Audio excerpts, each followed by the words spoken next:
વિદ્યાર્થી મિત્રો, very good morning to all of you. ધોરણ 11 ચેપ્ટર નંબર 12. આગળના લેક્ચરની અંદર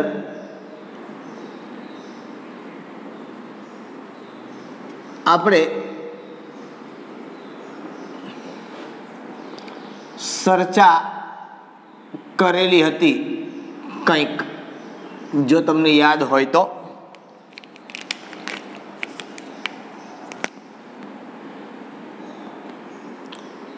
કાલના લેક્ચરમાં આપણે સહસંયોજક બંધનું વિખંડન એ આપણે જોયું હતું કે સહસંયોજક બંધ હોય કોઈ પણ તો એનું વિખંડન કેવી રીતે થાય, કે સહસંયોજક બંધ છે એ કેવી રીતે તૂટે. બરાબર. તો સમવિભાજન અને વિષમ વિભાજન આ બંને રીતે સહસંયોજક બંધ છે એ તૂટે છે. બરાબર છે. અને કેવી રીતે એ તૂટી અને ઇલેક્ટ્રોન કઈ તરફ જાય છે, કાર્બોકેટાયન બને અથવા કાર્બેનાયન બને અથવા મુક્તમૂલક બને. જો વિષમ વિભાજન થાય તો બે શક્યતાઓ છે આપણી પાસે, કાર્બોકેટાયન અને કાર્બેનાયન. બરાબર. અને સમવિભાજન થાય તો મુક્તમૂલક બને. બરાબર. ચાલો, ઓકે. ત્યાર પછીના પોર્શન ઉપર, ટોપિક ઉપર આપણે ચર્ચા કરવાની છે. શું આપેલું છે એના ઉપર આપણે જોઈએ થોડુંક. તો કાર્બનિક પ્રક્રિયાઓમાં ઇલેક્ટ્રોન સંચલન એવો ટોપિક આપણને આપેલો છે. બહુ સિમ્પલ અને સોબત બાબતો હવે આપણે થોડીક એવી જોવાની છે. કાર્બનિક પ્રક્રિયાઓમાં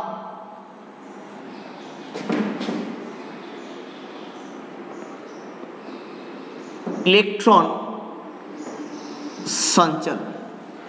કાર્બનિક પ્રક્રિયાઓમાં ઇલેક્ટ્રોન સંચલન એનો મતલબ ઇલેક્ટ્રોનની મૂવમેન્ટ. ઇલેક્ટ્રોન કેવી રીતે અદલા બદલી થાય કોઈ રિએક્શનની અંદર વાત કરવામાં આવે છે. બહુ સિમ્પલ સોબત બાબત એ સમજવાની છે ખાલી, કે કેવી રીતે કરવાનું હોય આપણે અને શું કરવાનું હોય. બરાબર છે. બે ત્રણ બાબતો તમને આપેલી છે કે માનો કે જનરલી ઇલેક્ટ્રોનની મૂવમેન્ટ ક્યારે થાય. આપણે સિંગલ બંધની અંદર જોયું કે બંધ તૂટે તો શું એમ, પણ જો એની અંદર પાઈ બંધ હોય તો, મતલબ દ્વિબંધ હોય કે ત્રિબંધ હોય, ડબલ બંધ અથવા તો ટ્રિપલ બંધ હોય, તો એમાં ઇલેક્ટ્રોનનું સંચલન મતલબ ઇલેક્ટ્રોન છે એ કેવી રીતે ચેન્જ થશે. તો બે ત્રણ શક્યતાઓ તમને આપવામાં આવેલી છે. સપોઝ ફર્સ્ટ વન આવું કીધેલું છે આપણને, ખાલી સમજવાની બાબત છે આ. નંબર 1 આપણને એવું કીધું, માનો કે ભાઈ અહીંયા ડબલ બંધ છે, અહીંયા કોઈ પરમાણુ વાય છે, અહીંયા કોઈ સિંગલ બંધ છે. તો અહીંયા ઇલેક્ટ્રોનની મૂવમેન્ટ કેવી રીતે થાય એ વસ્તુ આપણે જોવાની છે. મતલબ કે આ ડબલ બંધ છે એ ફરી અને અહીંયા આવી જાય તો શું થાય, તો કે તો આવું થાય, સિંગલ બંધ આ વાય અને અહીંયા આવી જાય ડબલ બંધ. આ આખો બંધ છે એ ફરી અને આ બાજુ આવ્યું, એને આપણે વક્ર તીર વડે દર્શાવ્યું. બરોબર. સેકન્ડરી બાબત આવી પણ થઈ શકે કે ડબલ બંધ વાય અહીંયા આવી રીતે. તો આ ડબલ બંધ છે એ ચેન્જ થઈ અને પરમાણુ ઉપર પણ આવે. શેના ઉપર આવે? આ પરમાણુ ઉપર. પરમાણુ ઉપર આવે તો અહીંયા બંધ ન દર્શાવાય, ત્યાં એના ઇલેક્ટ્રોન દર્શાવાય. આ બંધના બે ઇલેક્ટ્રોન તો એ બે અહીંયા આપણે દર્શાવ્યા. એવી જ રીતે થર્ડ વન, કે માનો કે કોઈ જગ્યાએ આવી રીતે હોય તો આનું મૂવમેન્ટ આવી રીતે દર્શાવાય, આ બાજુ અથવા તો આ બાજુ, કોઈ પણ બાજુ તમે દર્શાવી શકો. તો અહીંયા આવું થાય. બરોબર. તો આ કોઈ પરમાણુ છે ને એની આજુબાજુમાં કઈ છે એમ, ટૂંકમાં કાર્બન કાર્બન હોય, અહીં પરમાણુ કોઈ છે, આજુબાજુમાં પરમાણુ હશે જ, ખાલી બંધ નહીં હોય. અહીંયા કોઈ પરમાણુ હશે હજી, સમજમાં આવે છે. પણ કહેવાનો મતલબ આપણે અહીંયા માત્ર એ છે કે અહીંયા દ્વિબંધ છે તો ચેન્જ થઈને આ બાજુ પણ આવી શકે, એ પરમાણુ પર પણ આવે. અને જો પરમાણુ પર ઇલેક્ટ્રોન યુગ્મ હોય તો એ ચેન્જ થઈ અને બાજુમાં જમણી બાજુ પણ આવી શકે, ડાબી બાજુ પણ આવી શકે. બરાબર. એટલે આ પ્રમાણે ઇલેક્ટ્રોન છે એનું સંચલન છે એ થતું હોય છે, મતલબ ઇલેક્ટ્રોન છે એની મૂવમેન્ટ થતી હોય. બરાબર.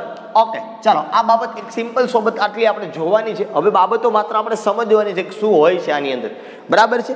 ઓકે, નેક્સ્ટ વન ઉપર આપણે જઈએ. બરાબર. એક સાથે સાથે તમને એક્ઝામ્પલ પણ અહીંયા આપેલું છે, બરાબર, કે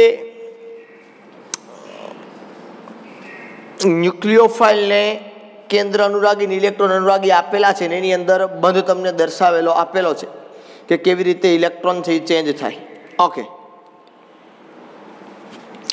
એવું દર્શાવ્યું છે તમને. એક માનો કે OH માઇનસ હોય તમારી પાસે કોઈ પ્રક્રિયક અને હુમલો કરનાર પ્રક્રિયક કહેવાય, અને અહીંયા છે તમારી પાસે CH3 અને Br. તો જનરલી શું થાય, OH માઇનસ છે એનો મતલબ આની પાસે ઇલેક્ટ્રોન યુગ્મ હોય. આ બંધ છે એ કઈ બાજુ જાય તમને ખબર છે, વિદ્યુત ઋણતા વધુ હોય તરફ જાય, એટલે આ આની તરફ જાય. આ આની તરફ જાય એટલે સીધી ને સિમ્પલ વાત છે, કાર્બન પાસે બંધ ઘટે એટલે આ ઇલેક્ટ્રોન યુગ્મ કોને આપી દે, કાર્બનને. એટલે આ કાર્બન કોની હારે બંધ બનાવે, OH હારે. એટલે બની જાય શું અહીંયા, તો કે CH3OH plus Br minus, nothing else, બીજું કંઈ છે નહીં. આ પરમાણુ આની સાથે જોડાય ને અહીંથી આ છૂટો પડે છે, બરાબર. ઓકે, ચાલો ત્યાર પછીના પોઈન્ટ ઉપર જઈએ. નાની એવી બાબતો અહીંયા સમજવામાં આવેલી છે આપણે. સહસંયોજક બંધમાં ઇલેક્ટ્રોન સ્થાનાંતરની અસર.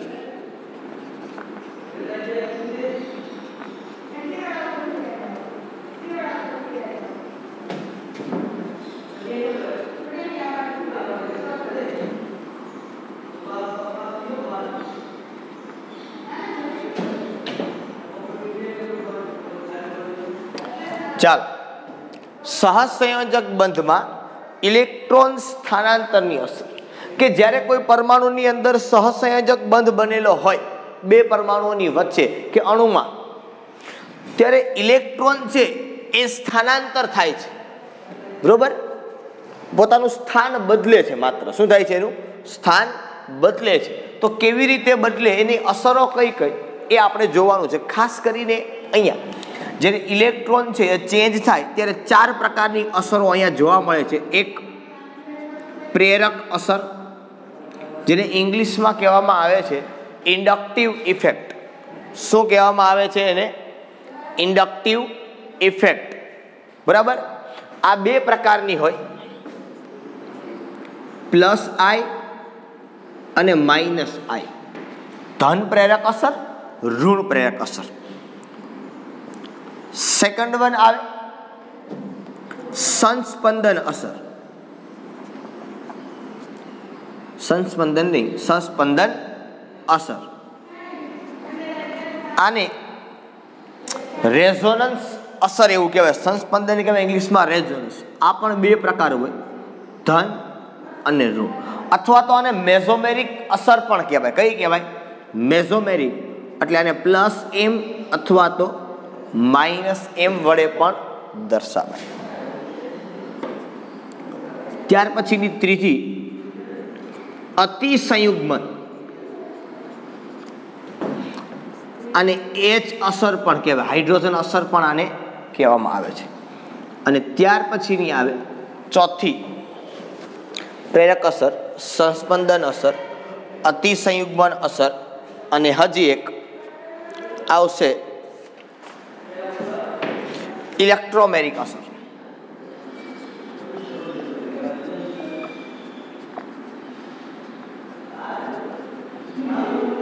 આ પણ 2 પ્રકારે આવે, પ્લસ E માઇનસ E, બરોબર. ધન પ્રેરક અસર અને ઋણ પ્રેરક અસર, આવી 2 પ્રકારની અસર છે એ જનરલી આપણને જોવા મળશે, બરાબર. કઈ કઈ, ધન ઇલેક્ટ્રોમેરિક અસર અને ઋણ ઇલેક્ટ્રોમેરિક અસર. આવી 2 પ્રકારની અસરો છે એ જનરલી આપણને જોવા મળે. ટોટલ 4 અસરો છે એ અહીંયા થઈ, પ્રેરક અસર, સંસ્પંદન અસર, અતિસંયુગ્મન, ઇલેક્ટ્રોમેરિક અસર, બરાબર. આ 4 અસરો થઈ, બરાબર છે. તો આ 4 અસરો છે એનો આપણે જનરલી અભ્યાસ કરવાનો છે. 1 બાય 1 આ 4 અસરો છે એને આપણે જોઈએ, બરાબર. સૌ પ્રથમ આપણે પ્રેરક અસર ઉપર કામ કરીએ કે ભાઈ પ્રેરક અસર આપણને શું કહેવા માંગે છે. જો મેં તમને હમણાં કીધું એમ કે પ્રેરક અસર છે એના બે પ્રકાર પડે, પ્લસ આઈ અસર અને બીજું આવે માઇનસ આઈ અસર. બરોબર. હમણાં કીધું એમ કે પ્રેરક અસર છે એને ઇંગ્લિશમાં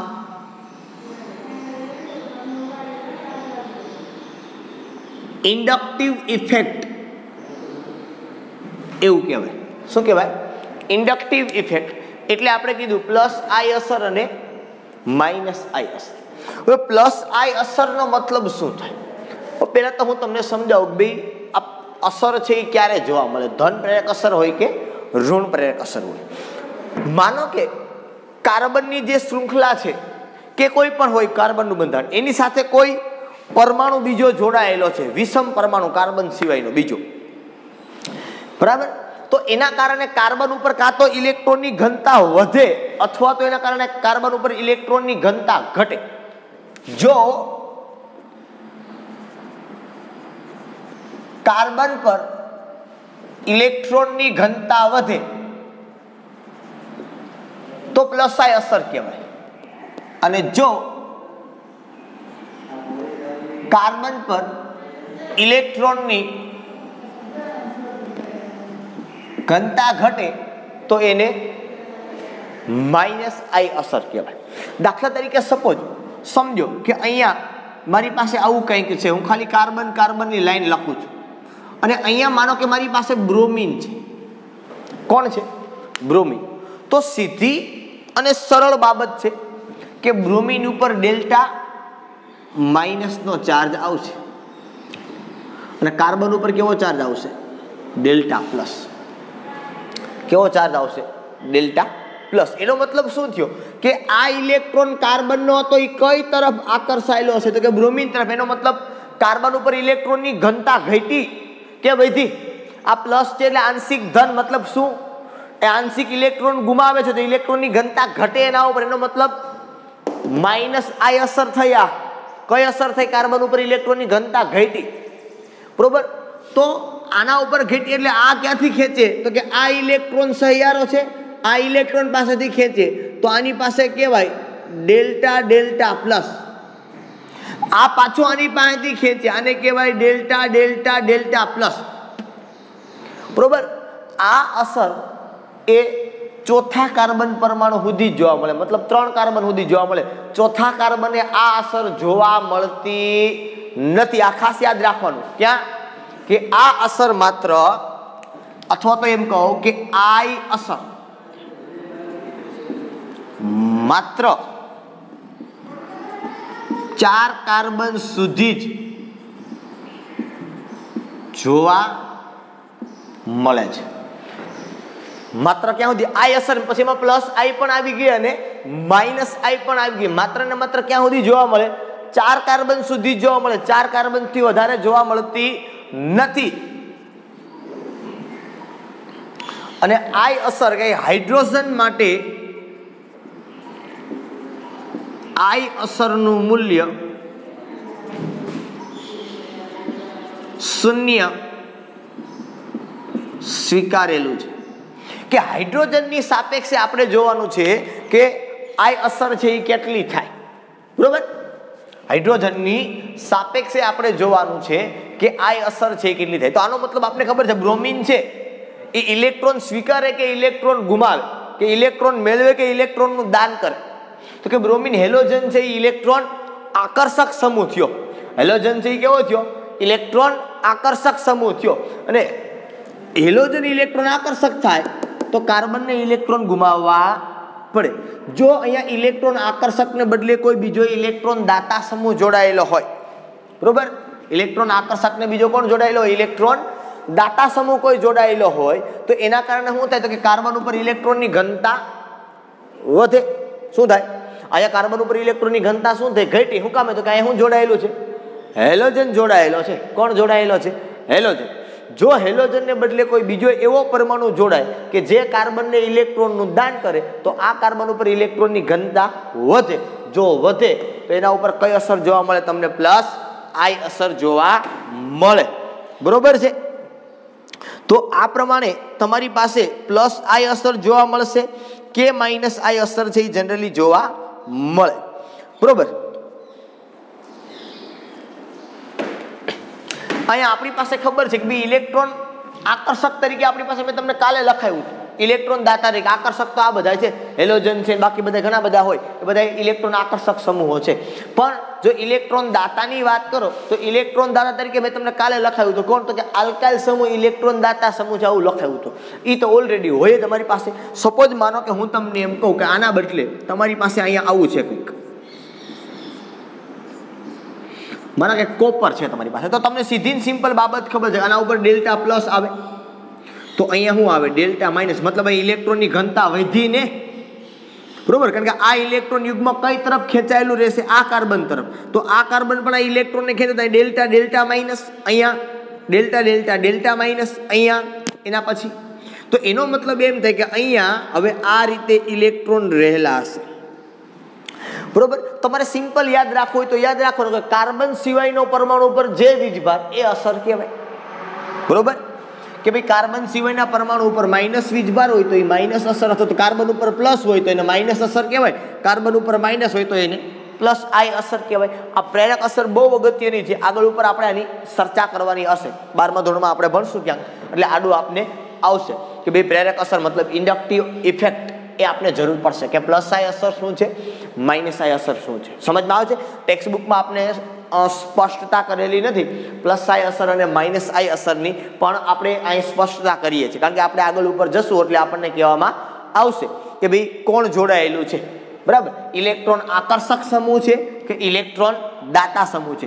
ઇલેક્ટ્રોન દાતામાં માત્ર કોણ આવશે? ઇલેક્ટ્રોન દાતામાં માત્ર કોણ આવશે? કે ઇલેક્ટ્રોન દાતાની અંદર માત્ર આલ્કાઇલ સમૂહ જ આવશે, બરોબર. તો જો હું માઇનસ I અસરની વાત કરું કે માઇનસ I અસર તરીકે કોણ કોણ હશે? તો કે હેલોજન, એસિડ, પછી લિસ્ટ તમને આપેલું છે, નાઇટ્રો,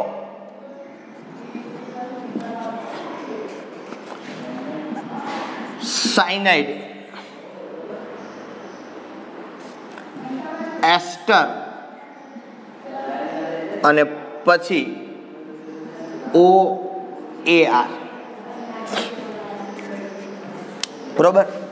અને પ્લસ I અસરમાં તો તમારી પાસે છે એક જ, વન એન્ડ ઓનલી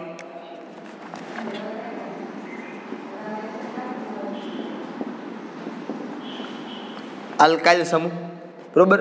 બીજા આપણી પાસે એ કોઈ નથી. રેડી? ચાલો, તો આ તમારી ઇન્ડક્ટિવ ઇફેક્ટ. જો આપણને એમ થાય સર OAR એટલે શું? આ બીજું કંઈ નથી, OAR એટલે C6H5 છે.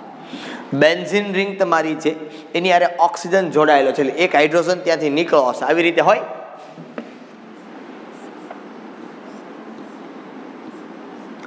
અને આપણે શું કહીએ છીએ? C6H6. આ કાર્બન સાથે શું હોય? અહીંયા હાઇડ્રોજન. એક હાઇડ્રોજન કાઢી નાખવાનો અને અહીંયા શું લગાડી દેવાનું? ઓક્સિજન. પણ ઓક્સિજનનો બંધ ખાલી હોય એટલે 5 અને O અહીંયા, બરોબર. આ ભાગ છે આખો, આને AR કહેવાય, એરોમેટિક. શું કહેવાય આને? એરોમેટિક. બેન્ઝીન વાળું સંયોજન હોય કોઈ, સમજો બેન્ઝીન કહું છું, હું ખાલી ચક્રની વાત નથી કરતો, આને ખાલી ચક્ર કહેવાય, બરોબર. આવી રીતે હોય તો આને ખાલી ચક્ર કહેવાય. 3 બંધ કમ્પ્લીટ હોય તો જ એને બેન્ઝીન કહેવાય, બરોબર. તો બેન્ઝીન વાળું હોય એને એરોમેટિક, AR, અને કહેવાય એરોમેટિક, બરોબર. અને આ સિવાયનું હોય કોઈ પણ કાર્બનની શૃંખલા હોય, કોઈ શાખા હોય, કંઈ પણ હોય, આને એલિફેટિક કહેવાય. શું કહેવાય આને? એલિફેટિક. બેન્ઝીન વાળા સંયોજન છે એને એરોમેટિક કહેવાય. બેન્ઝીન સિવાયના જે સંયોજનો છે એને કેવા કહેવાય? એલિફેટિક સંયોજનો કહેવાય. એટલે યાદ રાખવાનું OR, બરોબર. એટલે એરાઇલોક્સી એવું કહેવાય. એરાઇલ એટલે બેન્ઝીન, એરોમેટિક કેમ કહીએ આપણે? એલિફેટિકમાં આપણે શું કહીએ છીએ? બરોબર, એલાઇલ કહીએ છીએ, એ માને કહેવાય એરાઇલ, બરોબર. કારણ કે એરોમેટિક છે એ શબ્દ અને એરિન સંયોજનો પણ કહેવાય. કેવા કહેવાય? એરિન. કારણ કે આ નામ છે એરોમા એટલે સુગંધિત પદાર્થ એવું થાય. કઈ રોમા? એરોમા એટલે સુગંધિત પદાર્થ, લેટિન ભાષાનો શબ્દ છે એરોમા એટલે સુગંધિત. બેન્ઝીનવાળા સંયોજનો મોટા ભાગના સુગંધિત પદાર્થો છે એટલે એના ઉપરથી નામ પડ્યું છે એરોમા અથવા તો એરિન કે અથવા તો એને કહે એરોમેટિક સંયોજનો કે. આપણે આગળ ઉપર ચેપ્ટરની અંદર વધારે આની એરોમેટિકની ચર્ચા છે એ કરશું. બરાબર, ચાલો. એટલે આ બંને એક જ છે. OAR કયો કે OC6H5 કયો. AR એટલે એરોમેટિક એવું થાય. એરોમેટિક એટલે બેન્ઝીન વાળું સંયોજન. એ પછી કોઈ પણ હોઈ શકે, ઘણા બધા હોય. મેં તમને આગળના લેક્ચરની અંદર ચર્ચા કરાવી હતી, બેન્ઝીનની આપણે અભ્યાસ કર્યો હતો વર્ગીકરણ માટે. બરાબર, ઓકે. આ વાત થઈ આપણી પાસે પ્રેરક અસરની. ત્યાર પછી આપણે બીજી અસર જોવાની છે સીધી, જેનું નામ છે સંસ્પંદન અસર.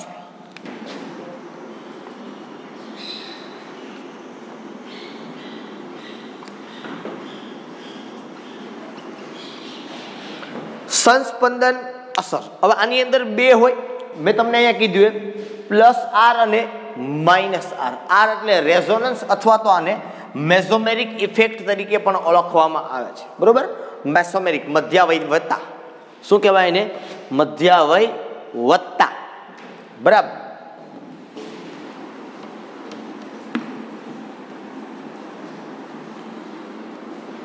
કદાચ દાખલા જેવું કંઈક આપેલું છે. દાખલા જેવું નહીં, દાખલો જ આપેલો છે. ઓકે, પહેલા આપણે એને જોઈ લઈએ. હા ભાઈ, દાખલો જોઈ લઈએ ને પછી આપણે સંસ્પંદન અસરને જોશું. ટેક્સ્ટ બુક તમારી સાથે રાખવાની જ છે. બરાબર, ચાલો પહેલા એક્ઝામ્પલ જોઈ લઈએ અને પછી આપણે બીજી અસર છે એનો અભ્યાસ કરશું. ઓકે, કોયડો 12.14. જો રકમ હું લખતો નથી, તમારે વાંચવાની છે ખાલી. નીચે દર્શાવેલ અણુઓની જોડીઓમાં કયો બંધ વધુ ધ્રુવીય છે? ઓકે, ચાલો. આ CH3H અને બીજું આપ્યું છે CH3Br.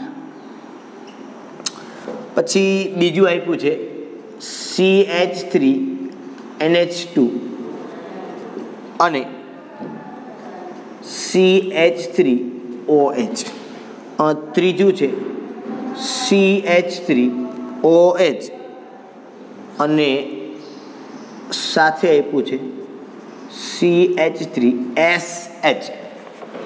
ચાલો, ધ્રુવીય કેમ તમે કહી શકો? આ અસર તમે જે નક્કી કરો છો એ તો કે વિદ્યુત ઋણતા ઉપર ડિપેન્ડન્ટ છે. મેં માઇનસ ને પ્લસ કર્યું કે અહીંયા પ્લસ અને માઇનસ કર્યું. એ કોના ઉપર આધારિત છે? તો કે વિદ્યુત ઋણતા ઉપર આધારિત છે. તો કાર્બન અને હાઇડ્રોજનમાંથી અને અહીંયા કાર્બન અને બ્રોમિનમાં ક્યાં વધારે વિદ્યુત ઋણતા? તો કે કાર્બન અને બ્રોમિનમાં. બરાબર, તો અહીંયા આ બંધ છે એ વધુ ધ્રુવીય થશે. બરાબર, સેમ અહીંયા કાર્બન અને નાઇટ્રોજન, અહીંયા કાર્બન અને ઓક્સિજન.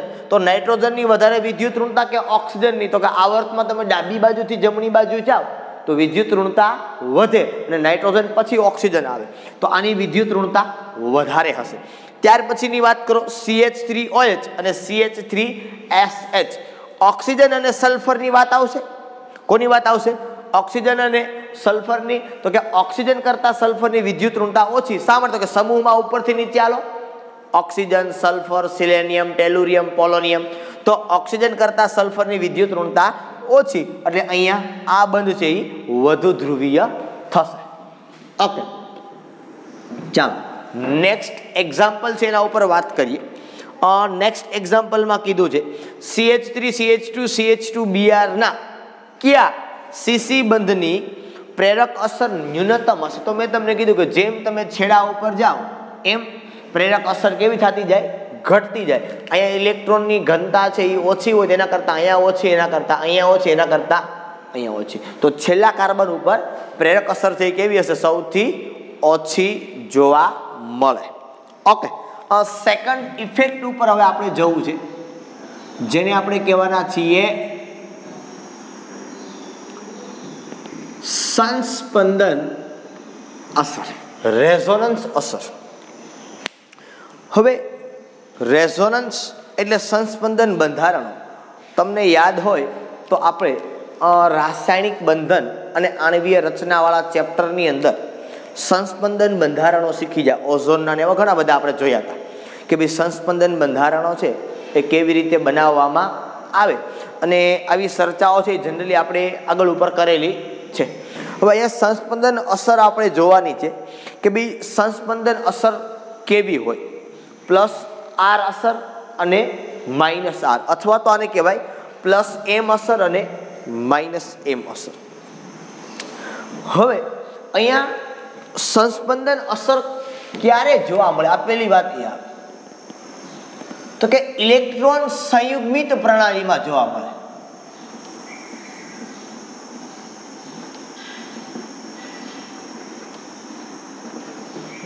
સંસ્પંદન અસર ક્યાં જોવા મળે? ઇલેક્ટ્રોન સંયુગ્મિત પ્રણાલી। ઇલેક્ટ્રોન સંયુગ્મિત પ્રણાલી એટલે કેવી?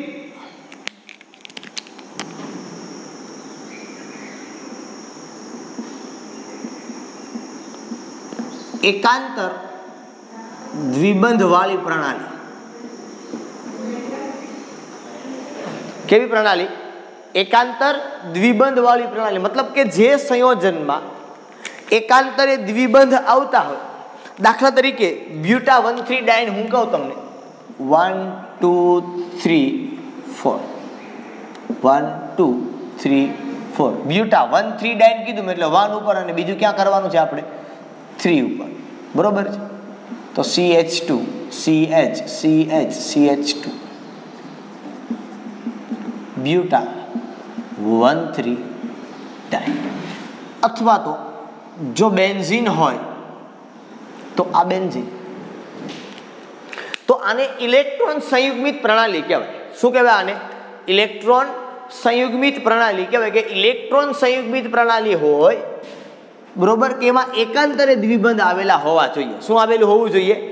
એકાંતરે દ્વિબંધ આવેલા હોવા જોઈએ। અને એકાંતરે દ્વિબંધ આવેલા હોય તો આ એકાંતર દ્વિબંધ વાળી પ્રણાલીની અંદર આપણને સંસ્પંદન અસર જોવા મળે। મતલબ બીજું કંઈ નથી, આ દ્વિબંધ ઠેકડો મારીને અહીંયા આવે ને આનું કંઈક નવું કંઈક થાય, દ્વિબંધ તૂટે અને નવા દ્વિબંધની રચના થાય, આને સંસ્પંદન અસર કહેવાય, નથિંગ એલ્સ, બીજું કંઈ નથી। અને કોઈ જગ્યાઓ પર ઇલેક્ટ્રોનની ઘનતામાં વધારો કે ઘટાડો થાય, એ પછી પ્લસ આર અસર હોય તો ઇલેક્ટ્રોનની ઘનતામાં વધારો થાય, અને માઇનસ આઈ અસર હોય તો માઇનસ આર અસર હોય તો ઇલેક્ટ્રોનની ઘનતામાં વધારો થાય। આ ત્રણેય અસર છે ને એ ઇમ્પોર્ટન્ટ અસર છે। આ ત્રણે ત્રણ ઇફેક્ટ, આ ત્રણ, અને આ ત્રણે ત્રણ અસર છે ને એ કોઈ પણ અણુની અંદર કાયમી છે, એ છે ખુદી રહી। ઇલેક્ટ્રોમેગ્નેટિક અસર છે એ લાંબા સમય સુધી નથી રહેતી, પણ આ ત્રણે ત્રણ અસર છે ને કાયમી અસર છે ખુદી રહી, એ જતી નથી પછી, બરાબર? સપોઝ હું તમને પહેલા પ્લસ આર અસરની વાત કરું, સપોઝ હું એનિલિનની વાત કરું,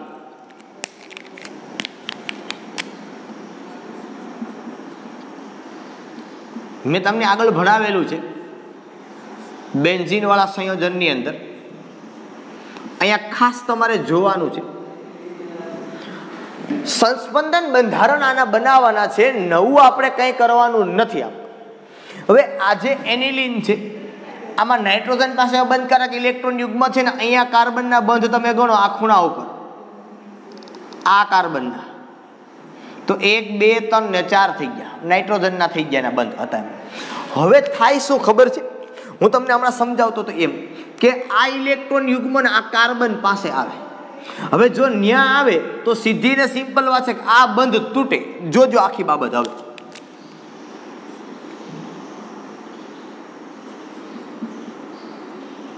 અહીંયા દ્વિબંધની રચના થાય, આ ઇલેક્ટ્રોન યુગ્મ અહીંયા એવું મેં તમને સમજાવ્યું કે ઇલેક્ટ્રોન યુગ્મ ઉપરથી બાજુમાં આવે એટલે દ્વિબંધ બને, આ બન્યો। હવે અહીંયા ખાસ જોવાનું છે, ના સમજાય તો 2 વખત આ જોઈ લેજો, જોજો। હવે હું બીજું કાંઈ નથી કરતો, આ બંધ હતો એમને, આ હતો એમને ને આ હતો એમને, પણ પ્રશ્ન શું થાય, આ કાર્બન જે છે આ કાર્બનના જો તો કેટલા બંધ બન્યા? તો કે 5, શક્ય નથી। સૌથી પહેલા કયો તૂટે? તો કે દ્વિબંધ। એટલે શું થાય ખબર છે? તો કે આ જે દ્વિબંધ હતો ને એ અહીંયા બાજુના કાર્બન ઉપર વી આવે, એટલે આ બંધ તૂટે એટલે બાજુના કાર્બન ઉપર આવે, એટલે આવી રીતે ઇલેક્ટ્રોન થઈ ગયા એના। હવે તમે ઇલેક્ટ્રોન 2 ટપકા દર્શાવો તો પણ ચાલે, અને અહીંયા માઇનસ લખો તો પણ ચાલે, બંને વસ્તુ એક। એટલે હું અહીંયા માઇનસ દર્શાવું છું, અહીંયા બંને વસ્તુ એક જ થાય। તમે 2 ટપકા લખો તો પણ ભલે અને માઇનસ લખો તો પણ ભલે। હવે શું થાય તો કે આ કાર્બનના બંધમાં તમે જો ઘટાડો તમને જોવા મળે, બરાબર છે.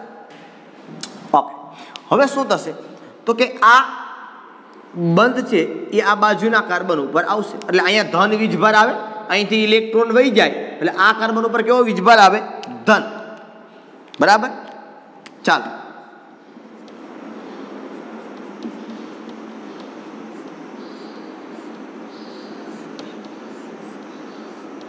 આ બંધ હતો એમનો, આ ઇલેક્ટ્રોન તૂટીને અહીંયા આવશે એટલે અહીંયા હું માઇનસ વીજભાર લખું છું. બરાબર.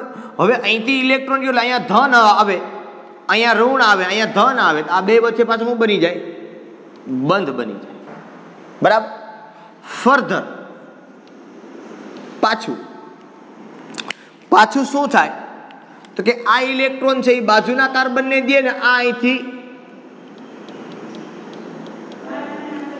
આ બાજુના કાર્બન ઉપર આવે, તો અહીંયા NH2 દ્વિબંધ આ અહીંયા આવશે. આ બંધ હતો એમને અહીંયા લખી નાખું હું માઇનસ. બરાબર. આ બંધ આવશે ક્યાં તો કે અહીંયા, સોરી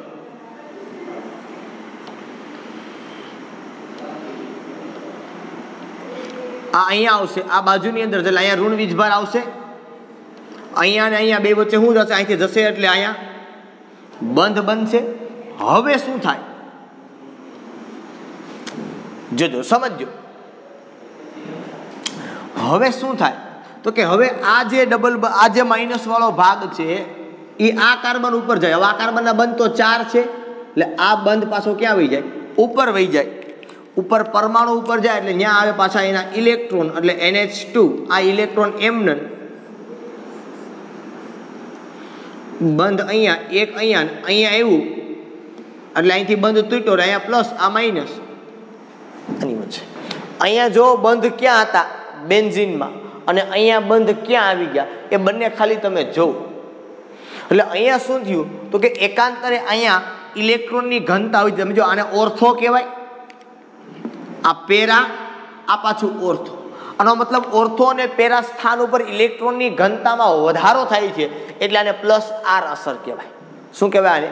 પ્લસ આર અસર કહેવાય. અને અહીંયા ઇલેક્ટ્રોન યુગ્મ છે એ પરમાણુ ઉપરથી દૂર ગયું. આ જે સમૂહ છે NH2 સમૂહ એ વિસ્થાપિત સમૂહથી કે હુમલો કરનાર સમૂહથી ક્યાં જાય છે? એ દૂર જાય છે. એવી જ રીતે બીજી અસર જેને માઇનસ આર અસર કહેવાય. શું કહેવાય? માઇનસ આર અસર. એના ઉપર વાત કરીએ આપણે તો કેવી રીતે એની અંદર સંસ્પંદન બંધારણ છે એ જોવા મળશે. આ જોવા ત્યારે જ મળે જો ઇલેક્ટ્રોન સંયુગ્મિત પ્રણાલી હોય તો. કેવી પ્રણાલી હોય તો? ઇલેક્ટ્રોન સંયુગ્મિત પ્રણાલી હોય તો અને માત્ર તો જ તમને આ પ્લસ આર અસર કે માઇનસ આર અસર છે એ જોવા મળે, અન્યથા જોવા મળતી નથી. આને થોડુંક લોંગ આપણે કરવું પડશે એટલે અહીંયા લઈ લો. હવે અહીંયા માઇનસ આર અસર માટે આપણે એક્ઝામ્પલ તમને આપેલું છે ત્યાં નાઇટ્રોબેન્ઝીનનું, તો એ પણ ચાલે અને બીજા કોઈનું તમે લ્યો તો પણ ચાલે. બરોબર. એમાં ઇલેક્ટ્રોનની ઘનતા છે એ ચેન્જ ન થતી હોય, એમને રહેતી હોય. બરોબર. ઋણ આયન વાળો ભાગ તમારે કોઈ પણ લેવાનો. માનો કે ઓક્સિજન છે એ માઇનસ હું લઉં તો આવું થાય.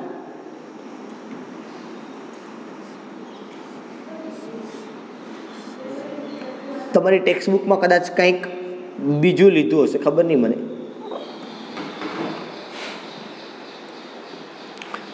તમારી ટેક્સ્ટ બુકમાં શેનું એક્ઝામ્પલ લીધું છે? તમારી ટેક્સ્ટ બુકમાં નાઇટ્રોબેન્ઝીનનું એક્ઝામ્પલ લીધું છે. આપણે નાઇટ્રોબેન્ઝીનનું એક્ઝામ્પલ જ રાખીએ એટલે તમને ઇસ્યુ ન પડે કાંઈ.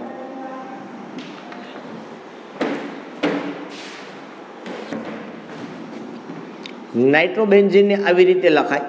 ખરેખર નાઇટ્રોબેન્ઝીન એટલે તમને ખબર છે શું થાય કે ખરેખર નાઇટ્રોબેન્ઝીન એટલે બેન્ઝીન ઉપર NO2 હોય, પણ NO2 ને આપણે સંસ્પંદન સ્વરૂપે લખીએ છીએ એટલે તમને ખબર છે એક O અહીંયા અને ડબલ બંધ O, અને આમ લખું છે એટલે માઇનસ દર્શાવવો પડશે નહીં.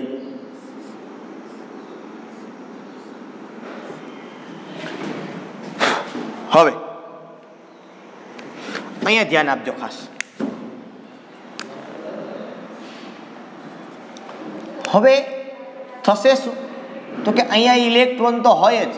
હવે આ ઇલેક્ટ્રોનનો જે બંધ છે પાઈ બંધ એ ઓક્સિજન ઉપર જાય છે એટલે નાઇટ્રોજનના બંધ જો તમે 3 હોવા જોઈએ એના બદલે અહીંથી બંધ વહી જાય તો તમે સમજો શું થાય કે જો અહીંથી વહી જાય તો આના ઉપર માઇનસ વીજભાર આવ્યો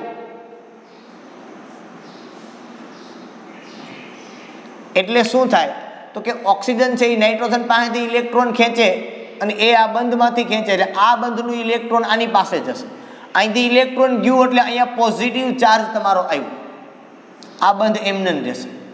અહીંયા શું થઈ જશે ડબલ બંધની રચના થઈ જશે. બરાબર. ત્યાર પછી હવે શું થાય તો કે હવે આ ડબલ બંધ છે એ ફરી અને અહીંયા આવતો રહેશે બાજુ ઉપર. આ ડબલ બંધ છે એ અહીંથી આ બાજુ ઉપર આવતો રહેશે.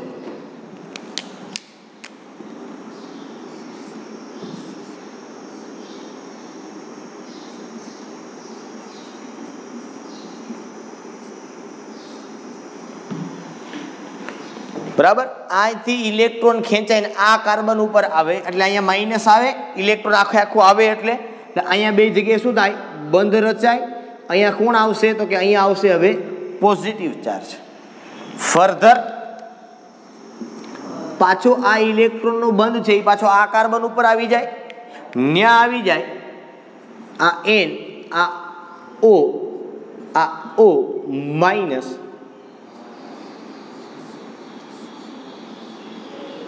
અહીંયા બંધ, આ અહીંયા આવશે, આ બે વચ્ચે બંધ બનશે, અહીંયા કયો ચાર્જ આવશે પોઝિટિવ.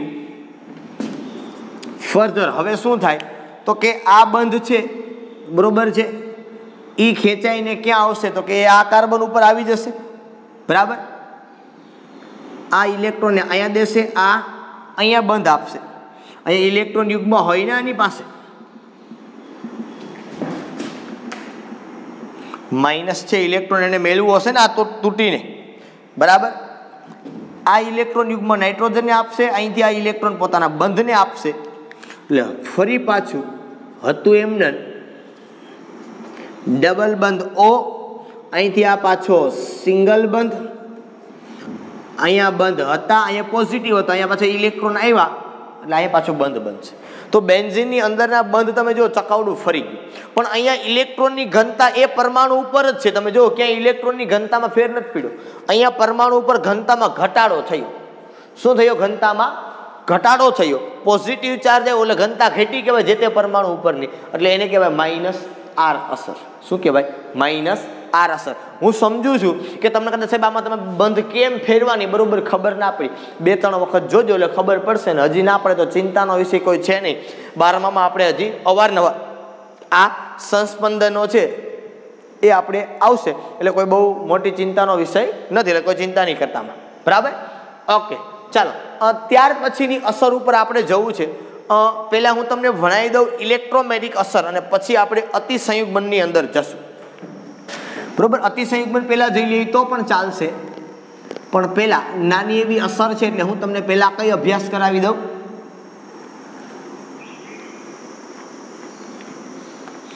ઇલેક્ટ્રોમેગ્નેટિક અસર અને પછી આપણે અભ્યાસ કરશું અતિસંયુગ્મનની. બરોબર. નહીતર ચાલો પહેલાં અતિસંયુગ્મન જોઈ લઈએ અને પછી ઓલી જોશું તો પણ ચાલશે, બધું સમાન છે. ચલો કંઈ નહીં, પહેલાં અતિસંયુગ્મન લાઈન ટુ લાઈન ચાલીએ આપણે.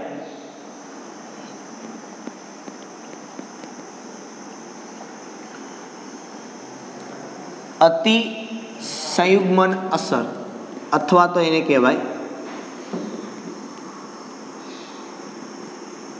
હાઇડ્રોજન અસર. અતિસંયુગ્મન અસર અથવા શું કહેશું આપણે એને હાઇડ્રોજન અસર, એવું આપણે એને નામ આપીએ. બરોબર. અતિસંયુગ્મન અથવા તો હાઇડ્રોજન અસર. ઓકે ચાલો હવે અતિસંયુગ્મન અસર છે એ ક્યારે જોવા મળે તો કે ખાસ કરીને અતિસંયુગ્મન અસર છે એ કાર્બોકેટાયનની અંદર જોવા મળે. ક્યાં જોવા મળે? કાર્બોકેટાયનની અંદર. બરોબર. હું સીધો જ ઓન પોઈન્ટ આવીશ. સીધો માનો કે તમારી પાસે આવું છે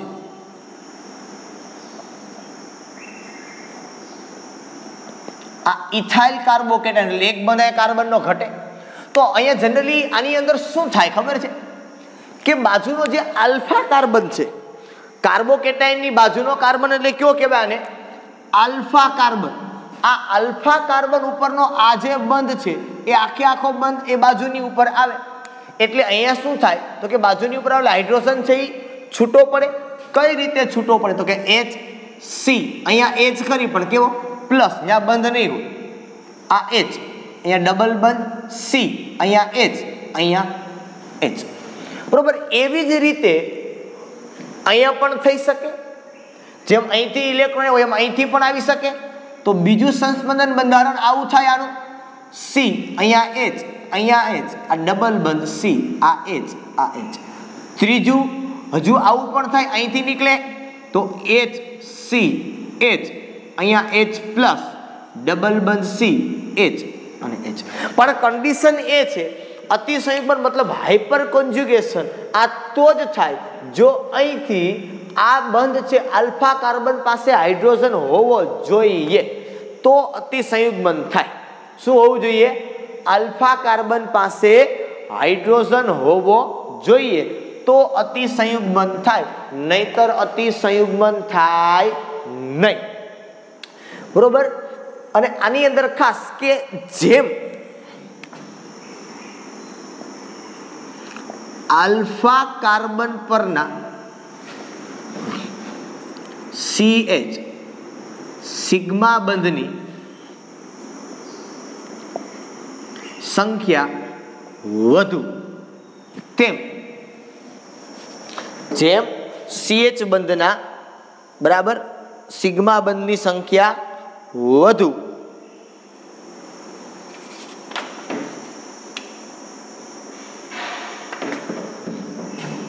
તેમ તેની સ્થાયીતા વધુ. અહીંયા CH સિગ્મા બંધ કેટલા કહેવાય? આલ્ફા કાર્બન પર તો કે 1, 2 અને 3. તો ઇથાઇલ કાર્બોકેટાયન ને બદલે કદાચ હું આવું લઉં,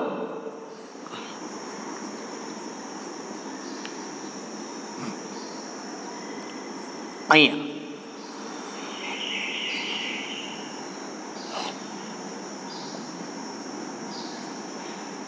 આ પોઝિટિવ બરાબર છે, તો અહીંયા મને વધારે મળશે.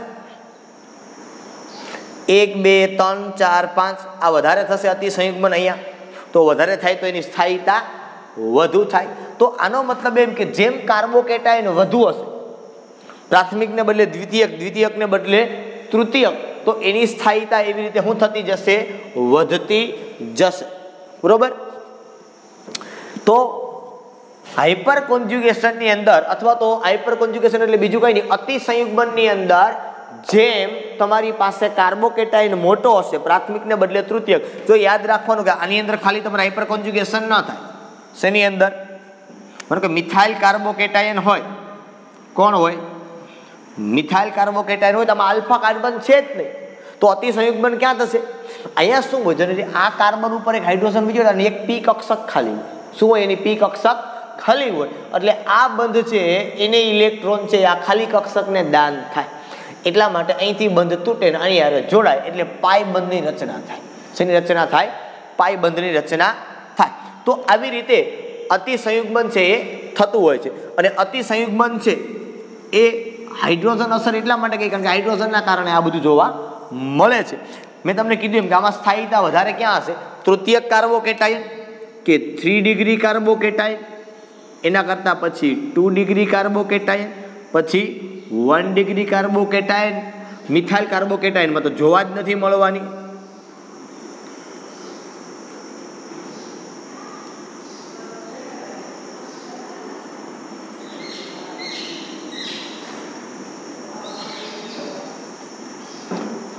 આ અતિસંયુગ્મનની સ્થાયીતાનો ક્રમ છે. શેનો છે? અતિસંયુગ્મનની સ્થાયીતાનો ક્રમ છે એ આપણને જનરલી જોવા મળે છે આ પ્રમાણે. બરોબર. એક સેકન્ડ એક્ઝામ્પલ પણ તમને કદાચ આપેલું છે પ્રોપીનની અંદર, કે પ્રોપીનમાં અતિસંયુગ્મન છે એ કેવી રીતે થતું હોય છે. શેની અંદર કીધું છે આપણને? પ્રોપીનમાં અતિસંયુગ્મન કેવી રીતે થાય. દાખલા તરીકે પ્રોપીનની વાત કરો, HCH અહીંયા H, C H H double બંધ C આ H અને H, બરોબર. હવે પ્રોપીન તમારું આપેલું છે આખું. હવે આ પ્રોપીનની અંદર અતિસંયુગ બંધ કેમ થાય? કોઈ કાર્બોકેટાયન છે નહીં. હવે કાર્બોકેટાયન બનવા માટે શું કરવાનું છે તમારે? તો કે બંધને તોડવાનો છે. હવે શું થાય ખબર છે? એક સાથે અહીંથી આ બંધ તૂટીને અહીંયા જોડાશે અને આ બંધ છે એ તૂટી અને અહીંયા આવશે આની સાથે. જો એવું થાય તો શું થાય? જો આ H આ C અહીંયા H, અહીંયા હાઇડ્રોજનનો પ્લસ ડબલ બંધ C અહીંયા H. હવે ક્વેશ્ચન અહીંયા આવશે ક્યાં કે કાર્બન છે એના 5 બંધ છે એ બનવા જોઈએ નહીં. કાર્બનના કેટલા બંધ ન બનવા જોઈએ? 5 બંધ બનવા જોઈએ. અહીંયા ઓલરેડી 5 છે એટલે કાઢ નાખો, બરાબર. અહીંયા સિંગલ બંધ આ C અહીંયા H અહીંયા H. સર અહીંથી આ તમે બંધ લીધો ને એ ક્યાં ગયો? તો કે એને દર્શાવી દેવાનો આવી રીતે આમ કરીને માઇનસ. જેમ આવું લખ્યું એમ હજી એક વખત પાછું અહીંયા લખાય, પાછું એક વખત અહીંયા લખાય. એટલે આ પ્રમાણે પ્રોપીનની અંદર તમને અતિસંયુગ બંધ છે એ જોવા મળે. ઓકે, ચલો એ જ પ્રકારે સેકન્ડરી બાબત ચોથી અને એકદમ સિમ્પલ છે, ઇલેક્ટ્રોમેરિક અસર. હવે આની અંદર બે હોય, પ્લસ ઈ અસર અને માઇનસ ઈ, ઇલેક્ટ્રોમેરિક અસર, બરોબર. હવે આમાં નવીન કાંઈ છે ને કે માનો કે તમારી પાસે સી ડબલ બંધ સી છે, આ H પ્લસ અને તમે કહો હુમલો કરનાર પ્રક્રિયક, બરોબર. તો આની અંદર શું હોય? તો કે અહીંયા માનો કે તમે આ પ્રમાણે શિફ્ટ કર્યું અને ડબલ બંધને આ બાજુ લઈ ગયા તો શું થાય? તો કે આ કાર્બન ઉપર પોઝિટિવ ચાર્જ આવે, આ કાર્બન ઉપર નેગેટિવ ચાર્જ આવે. હવે આ H પ્લસ ક્યાં જોડાય? તો તમે મને કહો અહીંયા જોડાશે કે ક્યાં જોડાય? તો કે સીધી વાત છે નેગેટિવ પાસે જોડાય, તો અહીંથી નીકળી જાય અને અહીંયા હાઇડ્રોજન જોડાઈ જાય, બરાબર છે. તો પ્લસ ઈ અસરનો મતલબ એવો થાય, શું થાય? તો કે તમારું ઇલેક્ટ્રોન યુગ્મ અથવા તો હુમલો કરનાર પ્રક્રિયક કે હુમલો કરનાર અણુ એ જગ્યાએ જોડાય કે જ્યાં ઇલેક્ટ્રોન યુગ્મ ટ્રાન્સફર થાય, બરોબર. આ પ્લસ ઈ અસર છે, બીજું કાંઈ નથી આમાં, બહુ સિમ્પલ છે.